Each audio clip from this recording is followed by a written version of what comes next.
আমার মোবাইলের পাসওয়ার্ড ভুলে গেছি। ছেলে খুলে দিয়ে বলল, মা, পাসওয়ার্ড হলো আই লাভ মাম, কিন্তু আমি চাই এটা হোক আই লাভ ওয়াইফ। আমার স্মার্টফোনে নতুন আপডেটের পর পাসওয়ার্ড রিসেট করতে হয়েছিল। ছেলে বলল সে একটা সহজ পাসওয়ার্ড দিয়ে দেবে যা আমি ভুলব না।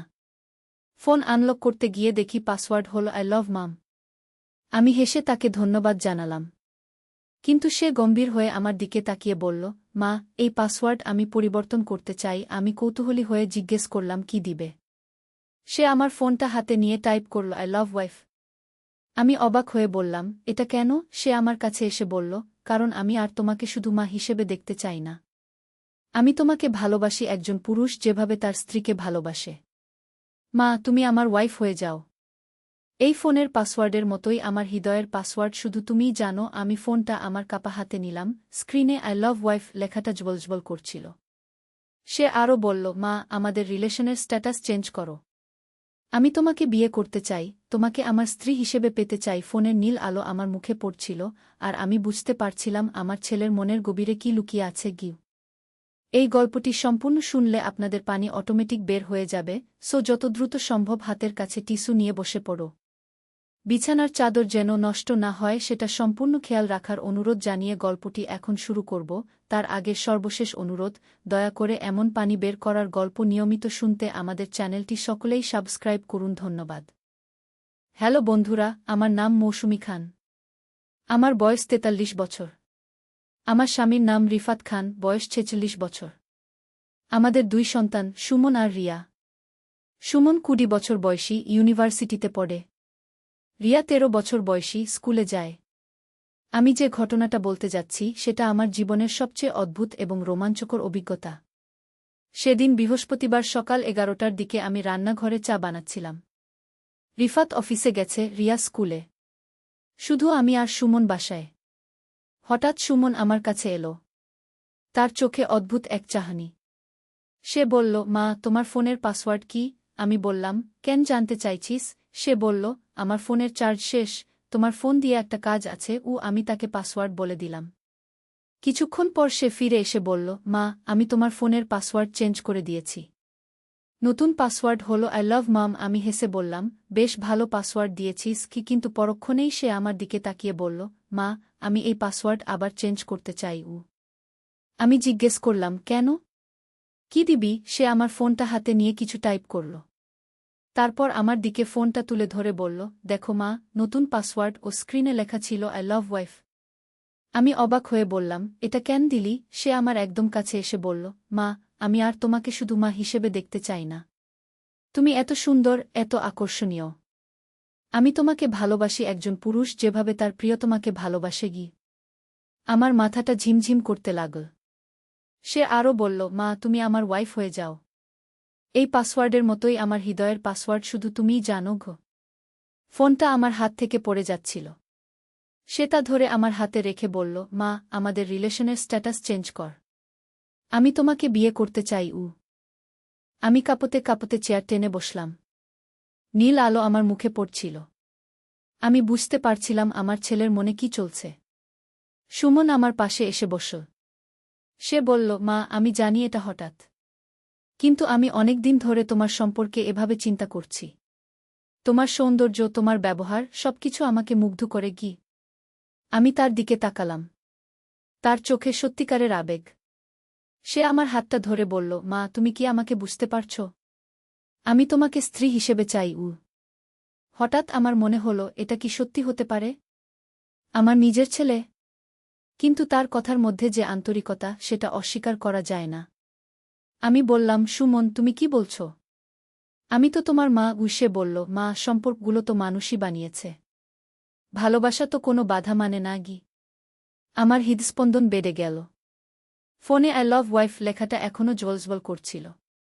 সুমন আরও বলল, মা, আমি জানি এটা সমাজে গ্রহণযোগ্য নয়, কিন্তু আমাদের মনের কথা তো সমাজ বুঝবে না। আমি তোমার সাথে একটা নতুন জীবন শুরু করতে চাই। আমি ভাবলাম, এটা কি আমার স্বপ্ন, নাকি সত্যি ঘটছে? আমার ছেলে আমাকে বিয়ে করতে চায়। সুমন বলল, মা, তুমি আমার প্রস্তাবের উত্তর দাও। তুমি কি আমার স্ত্রী হতে রাজি? আমি তার মুখের দিকে তাকিয়ে রইলাম। কিন্তু হঠাৎ আমার চোখ পড়ল তার গলায়। সেখানে একটা অদ্ভুত নিশান, যেটা আগে দেখিনি। আমি জিজ্ঞেস করলাম, সুমন, তোমার গলায় এই নিশানটা কি? সে হাত দিয়ে গলাটা ঢাকার চেষ্টা করল। কিন্তু দেরি হয়ে গেছে। আমি ভালো করে দেখলাম। সেটা একটা ট্যাটু, কিন্তু অদ্ভুত ধরনের, যেন কোনো প্রাচীন ভাষার লেখা। আমি বললাম, এই ট্যাটুটা কবে করিয়েছিস? সে ইতস্তত করে বলল, গত সপ্তাহে। আমি বললাম, কিন্তু কেন? এটা তো অদ্ভুত দেখাচ্ছে গু। সুমন গম্ভীর হয়ে বলল, মা, এটা একটা বিশেষ ট্যাটু। এর একটা অর্থ আছে। আমি জানতে চাইলাম, কি অর্থ? সে বলল, এটা একটা প্রাচীন সংস্কৃত শ্লোক, যার অর্থ হল মাতি প্রেমে পরম মুক্তি। আমি আরও অবাক হলাম। আমি বললাম, কিন্তু তুমি তো সংস্কৃত জানো না, কিভাবে এই ট্যাটু করিয়েছ? সে বলল, আসলে মা, আমি একটা গুপ্ত বই পেয়েছি, সেখানে এসব লেখা আছে। আমি জিজ্ঞেস করলাম, কি বই? সুমন উঠে গিয়ে তার রুম থেকে একটা পুরনো বই নিয়ে এলো। বইটা দেখতে অনেক পুরানো, মলাটে কোনো নাম নেই, শুধু অদ্ভুত কিছু চিহ্ন। সে বইটা আমার সামনে রেখে বলল, মা, এই বইটা আমি আমাদের বাড়ির পুরানো আলমারি থেকে পেয়েছি। এটা বাবার দাদার সময়ের গু। আমি বইটা হাতে নিলাম। বইটা ভারী, পাতাগুলো হলুদ হয়ে গেছে। আমি খুলে দেখি, ভিতরে অদ্ভুত সব লেখা, কোনোটা বাংলায়, কোনোটা সংস্কৃতে, কোনোটা আরবিতে। সুমন বলল, মা, এই বইয়ে লেখা আছে যে মা আর ছেলের মধ্যে একটা বিশেষ সম্পর্ক থাকতে পারে, যেটা সাধারণ মানুষ বোঝে না। আমি একটা পৃষ্ঠা উল্টালাম। সেখানে একটা ছবি, একটা মায়ের ছবি, তার পাশে তার ছেলে, দুজনে হাত ধরে আছে। নিচে বাংলায় লেখা, মাতি প্রেমের সর্বোচ্চ রূপ।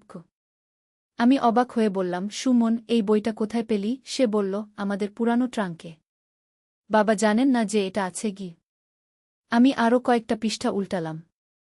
প্রতিটা পৃষ্ঠায় অদ্ভুত সব কাহিনী, কোনোটায় মাছেলের প্রেমের গল্প, কোনোটায় রহস্যময় আচার অনুষ্ঠানের কথা। একটা পৃষ্ঠায় লেখা, যদি কোনো মা তার ছেলের সাথে বিশেষ সম্পর্কে যেতে চায়, তাহলে তাকে একটি রীতি পালন করতে হবে। আমি সেই রীতির কথা পড়তে থাকলাম। লেখা আছে, প্রথমে মাকে একটি বিশেষ মন্ত্র উচ্চারণ করতে হবে, তারপর তার ছেলের সাথে একটি চুক্তি করতে হবে। সুমন আমার পাশে এসে বসে বলল, মা, তুমি কি এই রীতি পালন করবে? আমি তার দিকে তাকালাম, তার চোখে প্রত্যাশা। আমি বললাম, সুমন, এটা তো অনেক জটিল ব্যাপার, আমি একা সিদ্ধান্ত নিতে পারছি না।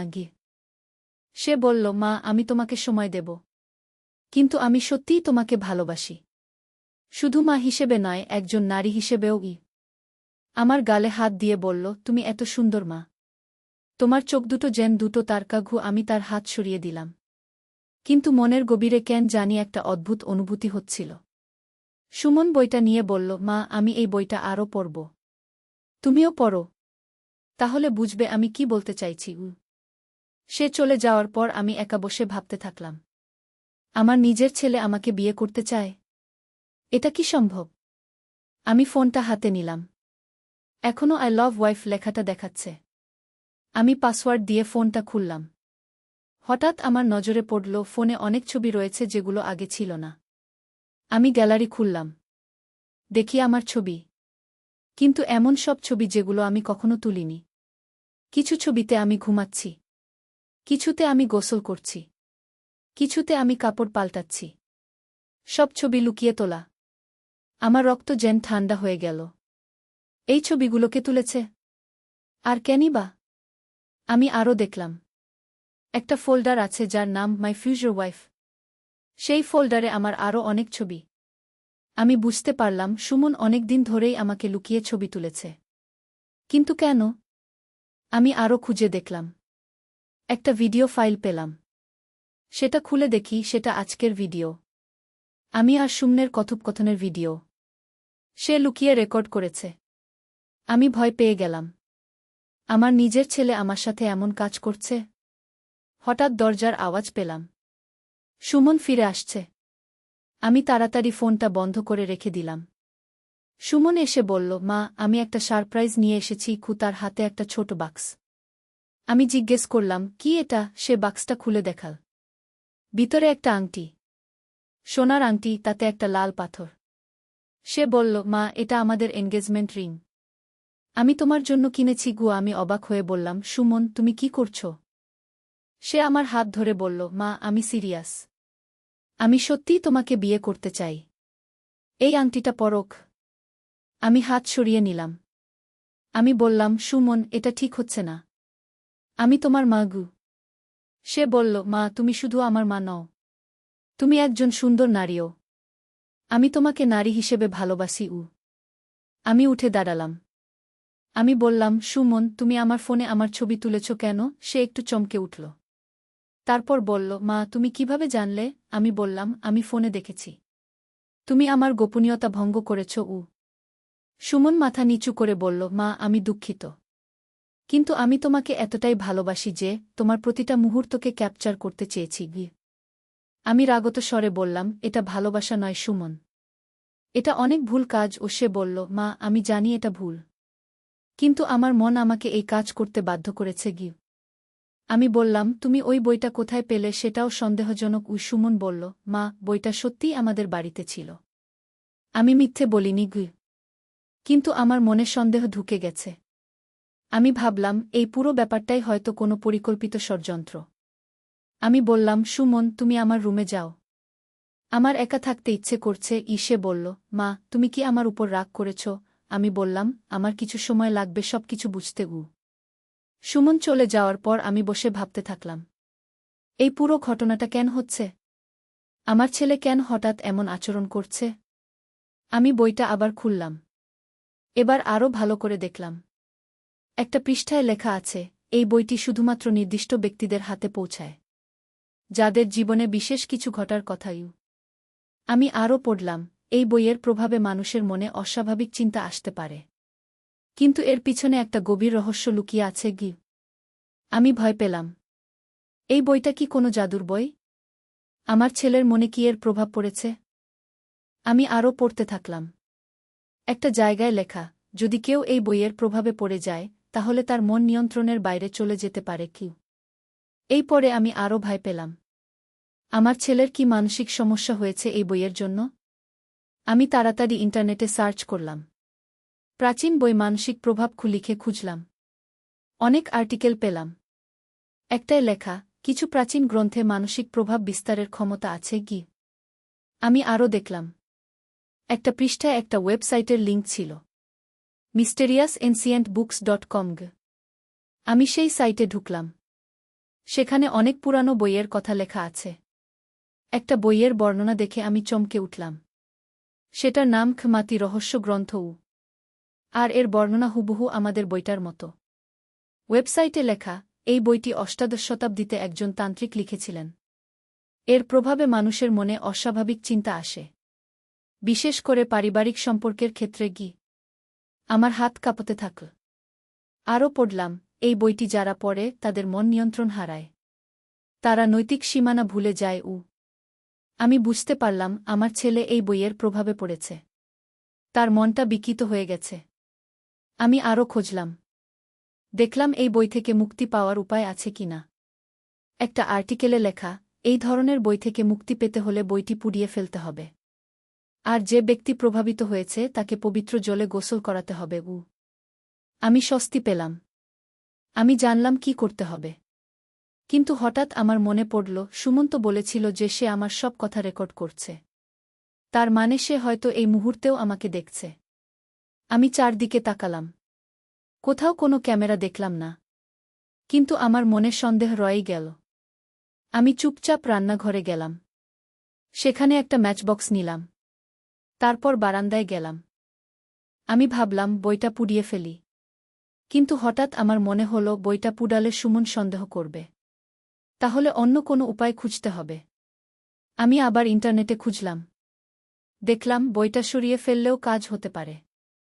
যতদূর সম্ভব বইটা থেকে দূরে রাখতে হবে। আমি বইটা নিয়ে আমাদের বাড়ির পেছনের স্টোর রুমে গিয়ে লুকিয়ে রাখলাম, এমন জায়গায় যেখানে সুমন সহজে খুঁজে পাবে না। তারপর আমি সুমনের রুমে গেলাম। সে বিছানায় শুয়ে মোবাইল দেখছিল। আমাকে দেখে উঠে বসল।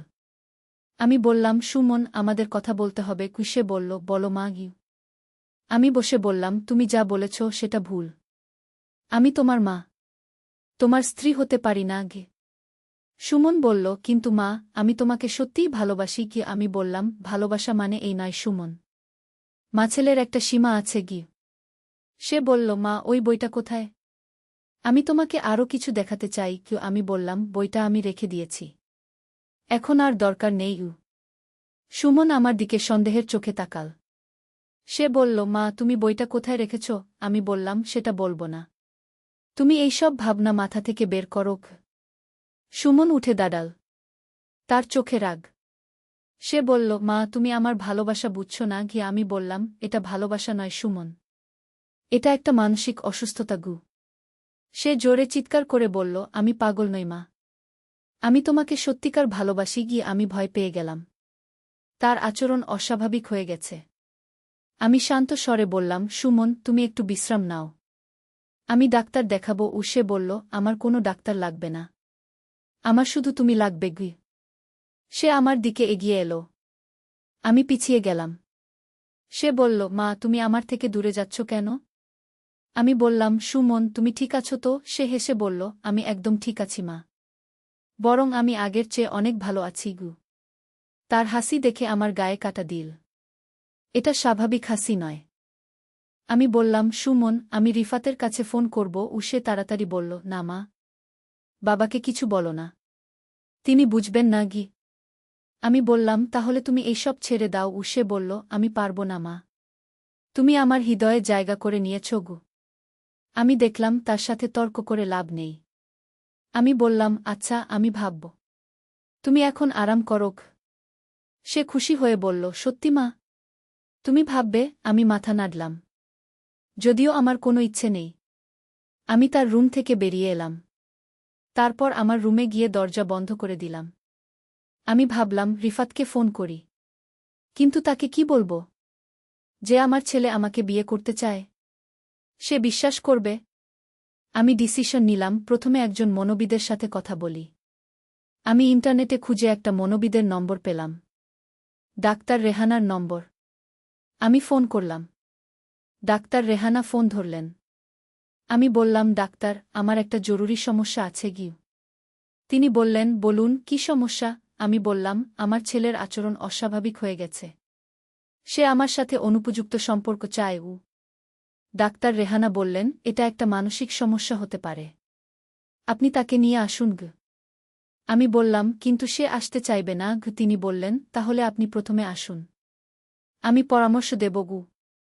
আমি অ্যাপয়েন্টমেন্ট নিলাম পরের দিনের জন্য। সেদিন সন্ধেবেলা রিফাত অফিস থেকে ফিরল। সুমন আর আমি স্বাভাবিক ভাব করলাম, কিন্তু খাবার টেবিলে সুমন আমার দিকে এমনভাবে তাকাচ্ছিল যেটা রিফাত খেয়াল করল। রিফাত বলল, সুমন, তুমি ঠিক আছো তো? একটু অদ্ভুত লাগছে কি? সুমন তাড়াতাড়ি বলল, হ্যাঁ বাবা, আমি ঠিক আছি। কিন্তু খাওয়ার পর রিফাত আমাকে একা পেয়ে জিজ্ঞেস করল, মৌসুমী, সুমনের কি হয়েছে? সে কেমন যেন আজকাল? আমি বললাম, কিছু না, হয়তো পড়াশোনার চাপ। কিন্তু রিফাত সন্দেহ করছিল। রাতে আমি ঘুমোতে পারলাম না, বারবার সুমনের কথা মনে হচ্ছিল। সে কি সত্যিই আমাকে ভালোবাসে নাকি শুধু বইয়ের প্রভাব? দুপুর রাতের দিকে আমি একটা শব্দ শুনলাম, কেউ যেন আমার দরজার কাছে হাঁটছে। আমি চুপচাপ দরজার কাছে গেলাম, দেখলাম সুমন আমার দরজার সামনে দাঁড়িয়ে আছে, তার হাতে কিছু একটা। আমি ভয় পেয়ে গেলাম। সে দরজায় আস্তে নক করল, ফিসফিস করে বলল, মা, দরজা খোলো। আমি কিছু বললাম না। সে আবার বলল, মা, আমি জানি তুমি জেগে আছো, দরজা খোলো, আমার তোমার সাথে কথা আছে। আমি শান্ত স্বরে বললাম, সুমন, এখন রাত, কাল কথা বলব। সে বলল, না মা, এখনই বলতে হবে, আমি আর অপেক্ষা করতে পারছি না। আমি দেখলাম দরজার নিচে একটা কাগজ ঢুকছে। আমি সেটা তুলে নিলাম। চাঁদের আলো দেখলাম, এটা একটা চিঠি। চিঠিতে লেখা, প্রিয় মা, আমি তোমাকে কত ভালোবাসি সেটা তুমি জানো না। আমি তোমার জন্য একটা সারপ্রাইজ তৈরি করেছি, আমার রুমে এসো, আমি তোমার জন্য অপেক্ষা করছি। ভালোবাসা, তোমার ভবিষ্যৎ স্বামী। আমার হাত কাঁপছিল, এই ছেলেটা একেবারেই পাগল হয়ে গেছে। আমি চিঠিটা ছিঁড়ে ফেললাম, দরজায় বললাম, সুমন, তুমি তোমার রুমে যাও, আমি কাল ডাক্তার দেখাবো। সুমন রেগে গিয়ে বলল, আমি পাগল নই মা, তুমি কেন বুঝছো না? তার গলা উঁচু হয়ে গেল। আমি ভয় পেলাম যে রিফাত জেগে যাবে। আমি বললাম, আস্তে বলো। তোমার বাবা জেগে যাবে গু। সে ফিসফিস করে বলল, তাহলে দরজা খোলো গু। আমি বললাম, না, তুমি যাও। কিছুক্ষণ পর আমি আর কোনো শব্দ শুনলাম না। আমি ভাবলাম সে চলে গেছে। কিন্তু হঠাৎ আমি দেখলাম আমার জানালা দিয়ে কেউ উকি দিচ্ছে। আমি ভয়ে চিৎকার করে উঠলাম। রিফাত জেগে উঠল। সে দৌড়ে এলো। কি হয়েছে মৌসুমী? আমি কাঁপতে কাঁপতে বললাম, জানালায় কেউ একজন। রিফাত জানালা খুলে বাইরে তাকাল। কিন্তু কাউকে দেখল না। সে বলল, কাউকে তো দেখছি না গে। আমি বললাম, আমি নিশ্চিত দেখেছি গু। রিফাত আমার পাশে বসে বলল, হয়তো তোমার ভুল হয়েছে। বা কোনো বিড়াল হবে কিন্তু আমি জানতাম সেটা সুমন ছিল। পরের দিন সকালে আমি ডাক্তার রেহানার কাছে গেলাম। তাকে সব খুলে বললাম। তিনি মনোযোগ দিয়ে শুনলেন। তারপর বললেন, এটা একটা মানসিক বিকৃতি। অডিপাস কমপ্লেক্স বলা যেতে পারে। কিন্তু এটা এত তীব্র হওয়া স্বাভাবিক নয় গে। আমি বললাম, তাহলে কি করব? তিনি বললেন, আপনার ছেলেকে এখানে আনতে হবে। আমি তার সাথে কথা বলব। আমি বললাম, কিন্তু সে আসবে না যে। ডাক্তার বললেন, আপনি বুঝিয়ে বলুন। বলুন যে এটা একটা সাধারণ কাউন্সেলিং গু। আমি বাড়ি ফিরে এলাম। সুমন স্কুলে গেছে। আমি রিফাতকে ফোন করলাম। বললাম, রিফাত, তুমি কি আজ একটু তাড়াতাড়ি আসতে পারবে? রিফাত বলল, কেন? কি হয়েছে? আমি বললাম, সুমনের ব্যাপারে একটা কথা আছে। রিফাত বলল, ঠিক আছে, আমি আসছি। রিফাত এসে আমি তাকে সব বললাম। তিনি আমাদের কিছু ওষুধ দিলেন আর বললেন, নিয়মিত এসে চিকিৎসা নিতে হবে। আর সেই বইটা সম্পূর্ণ ধ্বংস করে ফেলুন গো। আমরা বাড়ি ফিরলাম। আমি স্টোর রুম থেকে বইটা নিয়ে এলাম। আমরা সেটা পুড়িয়ে ফেললাম। ধীরে ধীরে সুমনের অবস্থার উন্নতি হতে লাগল। ডাক্তারের চিকিৎসা আর ওষুধের ফলে তার মন স্বাভাবিক হয়ে এল। 1 মাস পর সুমন আমার কাছে এসে কান্না করে বলল, মা, আমি দুঃখিত। আমি কি করেছিলাম? আমার মাথা খারাপ ছিল। আমি তাকে কোলে নিয়ে বললাম, কিছু না বাবা। তুমি আমার সোনার ছেলে। সব ঠিক হয়ে গেছে গু। রিফাত বলল, আমরা এই ঘটনা কারো কাছে বলব না। এটা আমাদের পারিবারিক ব্যাপার গু। আমরা সবাই রাজি হলাম। আজ 6 মাস হয়ে গেছে। সুমন সম্পূর্ণ সুস্থ হয়ে গেছে। সে আবার আমার আদরের ছেলে হয়ে উঠেছে। কোনো অস্বাভাবিক আচরণ নেই। কিন্তু এই ঘটনা আমাকে শিখিয়েছে যে কিছু প্রাচীন বই সত্যিই বিপজ্জনক। সেগুলো মানুষের মন নষ্ট করে দিতে পারে। আমি অন্য পরিবারগুলোকে সাবধান করতে চাই। যদি আপনাদের বাড়িতে এমন কোনো পুরানো বই থাকে, সেগুলো ভালো করে পরীক্ষা করে দেখবেন। কারণ সেগুলো আপনার প্রিয়জনদের ক্ষতি করতে পারে। আমাদের পরিবার আবার স্বাভাবিক হয়েছে। রিয়া এখনো জানে না কি ঘটেছিল। আমরা তাকে কিছু বলিনি। সে খুশিমনে স্কুলে যায়। রিফাত এখন সুমনের সাথে আরও বেশি সময় কাটায়। তারা একসাথে খেলা দেখে, বই পড়ে। আমাদের পরিবারের বন্ধন আরও মজবুত হয়েছে। সুমন এখন ইউনিভার্সিটিতে পড়াশোনায় মন দিয়েছে। সে একটা ভালো মেয়ের সাথে বন্ধুত্ব করেছে। তার নাম তানিয়া। আমি খুশি যে সে স্বাভাবিক একটা সম্পর্কে আছে। গত সপ্তাহে সুমন আমাকে বলল, মা, তানিয়াকে বাড়িতে নিয়ে আসতে চাই। তোমার সাথে পরিচয় করাতে চাই গু। আমি খুশি হয়ে রাজি হলাম। তানিয়া খুব ভালো মেয়ে। তার সাথে কথা বলে আমার ভালো লাগল। সুমন এখন একটা স্বাস্থ্যকর সম্পর্কে আছে। এই পুরো ঘটনা আমাকে অনেক কিছু শিখিয়েছে। প্রথমত, পারিবারিক সমস্যা গোপন না করে চিকিৎসকের সাহায্য নিতে হয়। দ্বিতীয়ত, প্রাচীন বইগুলো সবসময় নিরীহ নয়। আমি এখনও মাঝে মাঝে সেই ভয়ানক দিনগুলোর কথা ভাবি। কিন্তু আমি কৃতজ্ঞ যে আমরা সময়মতো সমস্যাটা চিহ্নিত করে চিকিৎসা করিয়েছি। আজ সুমন আমাকে বলল, মা, আমি তানিয়াকে বিয়ে করতে চাই। তুমি কি অনুমতি দেবে? আমি খুশি হয়ে বললাম, অবশ্যই বাবা। তুমি যখন প্রস্তুত গু। এই গল্পটা বলার উদ্দেশ্য হল, পারিবারিক সমস্যা যতই লজ্জার হোক, সেটা গোপন না করে বিশেষজ্ঞদের সাহায্য নিতে হয়। মানসিক স্বাস্থ্য আমাদের শারীরিক স্বাস্থ্যের মতোই গুরুত্বপূর্ণ। আর যে পরিবারগুলোর বাড়িতে পুরানো বই আছে, তারা সেগুলো একবার পরীক্ষা করে দেখবেন। কারণ কিছু বই সত্যিই ক্ষতিকর হতে পারে। সুমনের সাথে গত সপ্তাহে কথা হচ্ছিল। সে বলছিল, মা, আমি এখনও বিশ্বাস করতে পারি না যে আমি তোমার সাথে এমন আচরণ করেছিলাম। সেই বইটা আমার মাথা সম্পূর্ণ খারাপ করে দিয়েছিল গু। আমি বললাম, সেটা তুমি ছিলে না বাবা। সেটা ছিল অসুস্থতা। সুমন বলল, আমি কৃতজ্ঞ যে তুমি আর বাবা আমাকে ছেড়ে দাওনি। অন্য কোনো বাবা মা হলে হয়তো আমাকে বাড়ি থেকে বের করে দিত গে। আমি তার কপালে হাত রেখে বললাম, তুমি আমাদের সন্তান। আমরা কখনো তোমাকে ছাড়ব না গি। এখন আমাদের পরিবারে আবার শান্তি ফিরে এসেছে। রিয়া বড় হচ্ছে। সে এখন ক্লাস 9-এ। সুমন তার পড়াশোনায় সাহায্য করে। রিফাত বলে, এই ঘটনা আমাদের আরও কাছে নিয়ে এসেছে। আমরা এখন একে অপরের সাথে আরও খোলামেলা কথা বলি। সত্যি কথা বলতে, এই ভয়ানক অভিজ্ঞতা আমাদের পরিবারকে আরও শক্তিশালী করেছে। আমরা বুঝেছি যে যত বড় সমস্যাই হোক, একসাথে থাকলে সবকিছু মোকাবেলা করা যায়। আজ যখন আমি এই গল্প বলছি, তখন সুমন তানিয়ার সাথে বিয়ের প্রস্তুতি নিচ্ছে। তারা আগামী মাসে এনগেজমেন্ট করবে। তানিয়া আমাকে মা বলে ডাকে। সে বলেছে, আন্টি, আপনি আমার নিজের মায়ের মতো, আমি তাকে কন্যার মতো ভালোবাসি। রিয়া তানিয়াকে নিয়ে খুব খুশি। সে বলে, আমার একটা দিদি হবে। আমি দেখে আনন্দিত যে আমাদের পরিবারে আবার হাসি আনন্দ ফিরে এসেছে। এই গল্পের শেষে আমি আবারও বলতে চাই, যদি আপনাদের পরিবারে কোনো অস্বাভাবিক সমস্যা দেখা দেয়, সেটা লুকিয়ে না রেখে বিশেষজ্ঞদের সাহায্য নিন। লজ্জা বা সমাজের ভয়ে চুপ করে থাকবেন না। আর পুরানো অজানা বইগুলোর ব্যাপারে সাবধান থাকবেন। কারণ কিছু জিনিস সত্যিই বিপজ্জনক হতে পারে। আমাদের মতো কেউ যেন এমন পরিস্থিতির মুখে না পড়ে, সেটাই আমার প্রার্থনা। আমাদের এই রহস্যময় এবং ভয়ানক অভিজ্ঞতা এখন একটা শিক্ষণীয় অতীত। আমরা সবাই এখন আরও সচেতন এবং একে অপরের প্রতি আরও যত্নশীল। সুমন এখন মাঝে মাঝে ছোটদের সাথে এই বিষয়ে কথা বলে। সে তাদের বলে, যদি তোমাদের মনে কখনো অদ্ভুত চিন্তা আসে বা কোনো বই পড়ে মন খারাপ লাগে, সাথে সাথে বড়দের বলবে। এই গল্পটা শোনার জন্য আপনাদের ধন্যবাদ। আশা করি এটা আপনাদের কোনো কাজে আসবে। পারিবারিক সমস্যা যতই জটিল হোক, ভালোবাসা আর ধৈর্য দিয়ে সবকিছু সমাধান করা যায়। আমাদের এই অভিজ্ঞতা থেকে আরও একটি বিষয় শিখেছি, কোনো সমস্যাকেই স্থায়ী মনে করবেন না। সঠিক চিকিৎসা আর পারিবারিক সাপোর্ট থাকলে সবকিছু ঠিক হয়ে যায়। আজ সুমন আমাকে বলছিল, মা, আমি একটা এনজিওতে কাজ করতে চাই, যেখানে মানসিক স্বাস্থ্য নিয়ে সচেতনতা বৃদ্ধির কাজ করা হয়। আমি তাকে উৎসাহ দিলাম। তার এই সিদ্ধান্তে আমি গর্বিত। কারণ সে তার নিজের কষ্টের অভিজ্ঞতাকে কাজে লাগিয়ে অন্যদের সাহায্য করতে চায়। এভাবেই আমাদের জীবনে একটা নতুন অধ্যায় শুরু হয়েছে। আমরা এখন আরও সচেতন, আরও কাছাকাছি এবং একে অপরকে আরও বেশি ভালোবাসি।